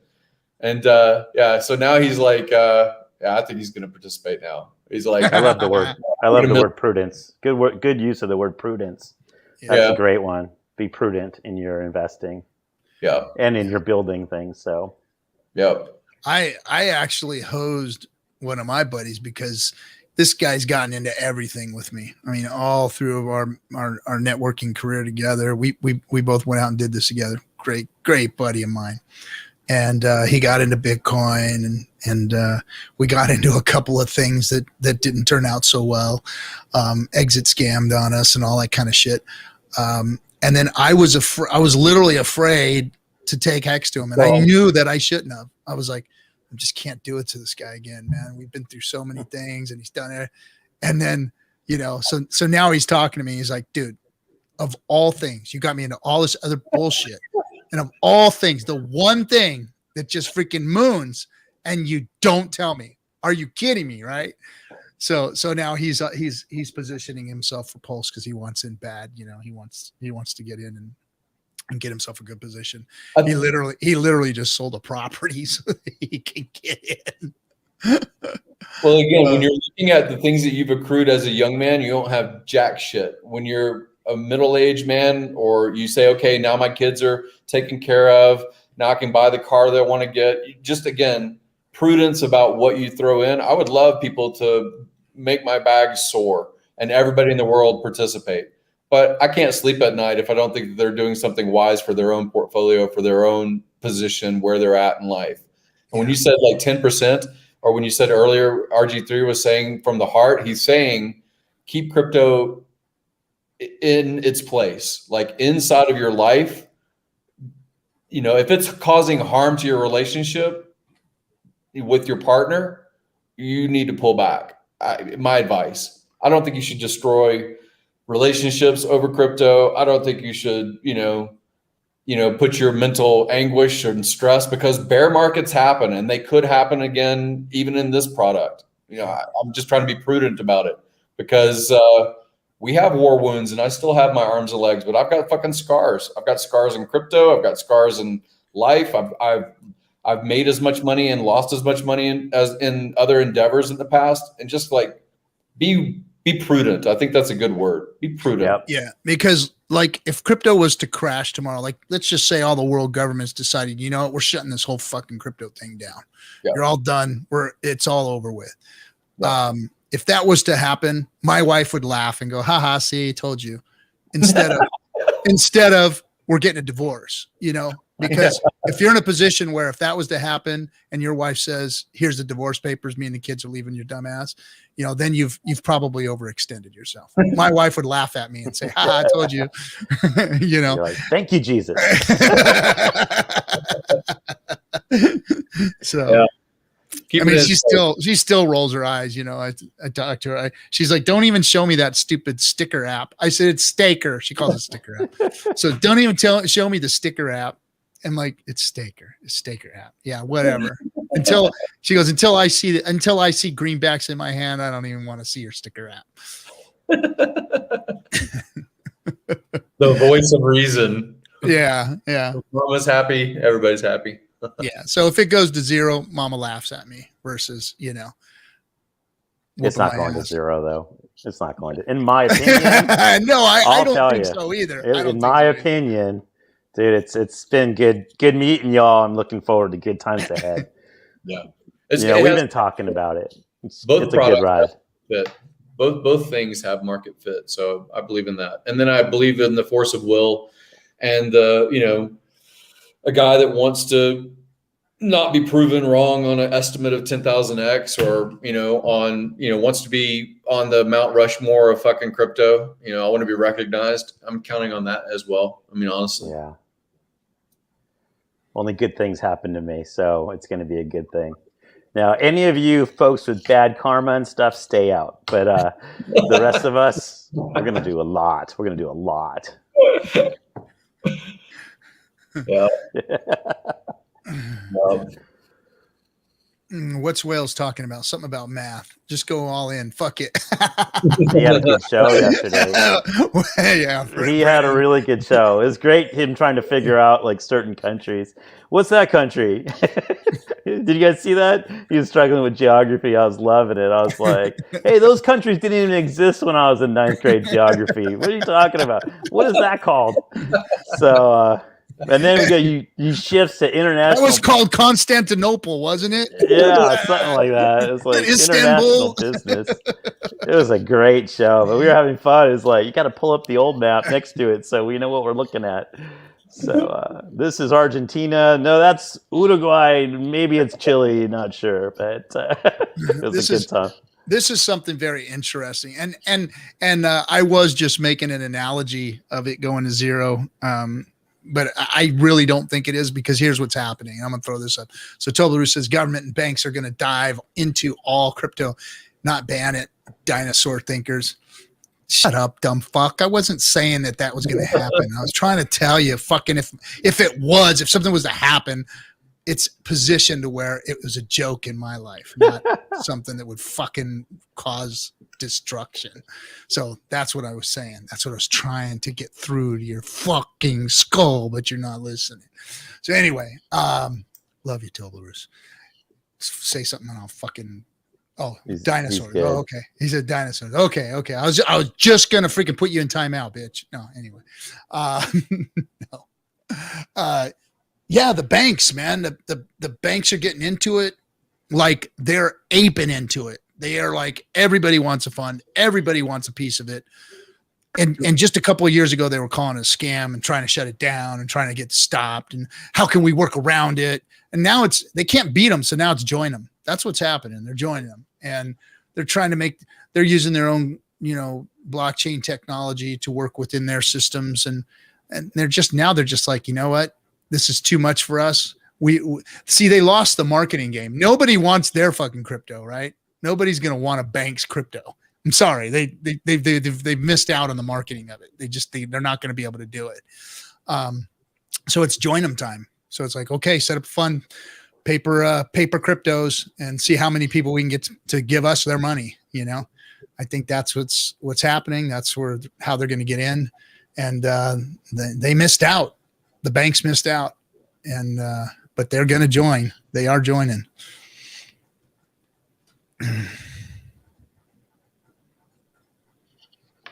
Oh, somebody dropped off. What's that? No, we're good. We're all here. We're all here. Just ran out of things to say. All right, dropped off. See, I'm looking through the chat now. USDC is getting up there. That's a good one. USDC to the right. USDC to the moon. Down and to the right, baby. Down and to the right. Do you like slides? Do you like water slides? You'll love USDC. Banks think Vince said the banks think they can own everything. Screw them. Yeah, man. I mean, they'd like to, but they're just going to have to get their little piece of crypto now. And you guys in Hex, you guys front ran them. You guys got in first. You guys hold a bigger piece of the pie than most folks. So feel lucky. Let's see, Toby dropping another dime on us here. 99.99. Seems obvious that sacrificing liquid hex for Pulse to buy Pulse hex for at worst half price would be better than simply holding out for a copy of your liquid hex. Am I missing something? Seems obvious that sacrificing for Pulse and Pulse hex. So we talked about that. Do both ways. Yeah, or hedge it, and whatever side of it you want to weigh on, maybe weigh 1/3, 2/3 to 1/3 or something to that nature, 75, 25%, whatever. Depending upon what you think is going to happen. Do you think Pulse is going to be, the gains? I mean, gosh, it's starting at zero and shit like that. It quite possibly it can make humongous leaps. But then again, Hex is possibly going to leap too, and then with all the sacrificing going on, there's not going to be I think Hex is going to hold its price. Yeah. Then again, Toby One's going to have two Dolphin Shark wallets. So you're going to have two Dolphin Shark wallets, and then you're going to be a stinking freaking whale, dude, for all of us shrimps and shells down here. Yes, yeah, that's shy shrimps. That's right, shy shrimps. So no, but I mean, he's got a point. But so in that case, I mean, play both games, right? Toss some liquid hex into the sacrifice altar, and then get some other things you can replicate. He's going to be good, and then you're going to replicate your hex. I mean, we're going to be good. That was the point, right? How many games are we playing? We're playing Bitcoin. We're playing ETH. We're playing Hex. We're going to play Pulse too, and Pulse is going to be as glorious as the rest. Yeah, I just had to put this was a great quote. It says, "Give a man a gun and he'll rob a bank. Give a man a bank and he'll rob the world." Oh, that's great, Crypto Goose. I like that one. Who said that, or did you say that? If you said that, I love to give you credit for it.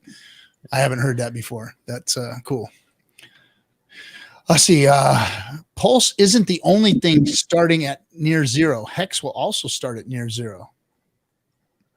Oh, I see what you're saying. So you're saying that, well, I mean, that's a big play too. Yep. Sacrifice liquid Hex for most Pulse gains. That's an interesting comment he said about starting at zero. Keep that in mind. On the fork, everything on the fork is zero. You can have USDC, you can have DAI, you can have Hex, you can have anything, and it is zero. So there will be quote unquote price discovery based on people willing to trade one token worth $0 against 3 tokens worth $0.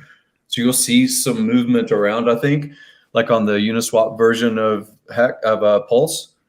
And then when there's a bridge, to me, that's still the price discovery, because that's where you can off ramp money, because there's new money coming across the bridge network. That'll be arbitrage opportunity there. Yeah. So you're going to see volatility of tokens, zero value tokens, 1 for 3, whatever the ratio is you believe in. You're going to see trading at almost no cost. I mean, just Pulse cost. So yeah, it's going to be volatile. It's going to be exciting. Yeah. But everything starts. It is going to be exciting as hell. Yeah. You're going to get the Hex opportunity. If you think that the product market fit existed on the Ethereum network for the Hex product, if you think that the blockchain CD narrative fits a marketplace, right now there's $8 trillion or whatever the number has been before in the fiat world of CDs. If you believe that narrative, which I think has had a good example in the Ethereum Hex system, you're going to have Hex at zero price on the Pulse system, right? So it seems like it fits in both ecosystems to rise in value, to appreciate.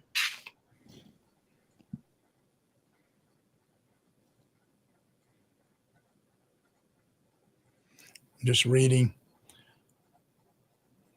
No guarantees, but I'm just saying. Like Brennan they were talking about a bunch of Brennan's, and unless a whale acts maliciously and crashes the price and fucks up the whole plan, yeah, there's always those damn whales, right? I mean, we did have an early Hex nefarious character that had multiple millions of Hex that crashed the price at one point. Didn't do much. It was a little hiccup basically. And then the only one that got wrecked was him. So it didn't work out too well for him. That was 150 million Hex, very early in the system. Yep, very early in the system before the big pump. And then he got left in the dust. And too bad. Still got something out of it. Yeah, a little something. All right, gentlemen, it's been 2 hours. Anybody got anything they want to add before we rock this place? I can't do the 4-hour streams anymore. It's just, I just don't have it any. Thank you to all the streamers. All the streamers have been great lately. So Wells, man, you're putting out some fucking serious content, man. And then the Roundtable Gang, you guys are killing it. You guys are freaking awesome. Thanks for all the info. You guys are doing all the hard work and the heavy lifting. Appreciate you guys. Markable Thoughts has been awesome. And and we got Kinetics. Of course, I was thanking a couple of my influencers from back in the day, February and March. There weren't as many influencers back then, but RG, you, Kinetics, Hexo, even GT, I mean, whether it was correct or not to go ahead and create all these future possible prices, doesn't matter. I look back, it got me in a big way. and I reaped huge rewards from, you know, what these people were saying. So I'm very, very thankful. You know what's the saying? You know, shoot for the stars and hit the moon kind of thing. That's how I look at that part of our Hex journey. We did the opposite. We did the moon, and we hit we hit Saturn. It's been a great thing. Well, I mean, some of those price predictions were a little out there. I mean, one of them was 33 cents, and we haven't hit 33 cents yet. So 33 cents. I remember. But I started putting in some good sizable chunks at that point. It was like, do the math, 33 cents or $33 or whatever. It was like, I kind of owe them, you know, maybe we should take a profit one of these days, but in the meantime, you know, the numbers look good. So, I appreciate even the guys we haven't met yet that are going to start streaming. But, and like I mentioned before, Nerd Girl's doing fantastic work on this bridging. At first I was kind of like, yeah, whatever. And now she's turning me and I'm like, hey, good for you. You know? No, and I said it a while back ago. I said the biggest streamers haven't gotten into Hex yet, and they're starting to show up again. They're starting to show up now. So, I mean, these guys are taking the torch and running with it, and I am so glad for that, because I've got some surfing to do and some spearfishing to do, and that's coming up soon. So, take the torch, guys, and move it on. That's virality right there. That's what. Probably what was meant by the word virality in the early days when Richard was throwing it around, and it just continues to snowball, which is good. Yeah, for sure. Yep. All right, guys, both of you, thanks for hanging out, and thanks for being my buddies. I appreciate you guys, because we're friends outside of Discourse Syndicate. Appreciate both of you, and our journey continues, and it's only going to get better and better. And viva la PulseChain! Talk to you guys. Outro. Outro.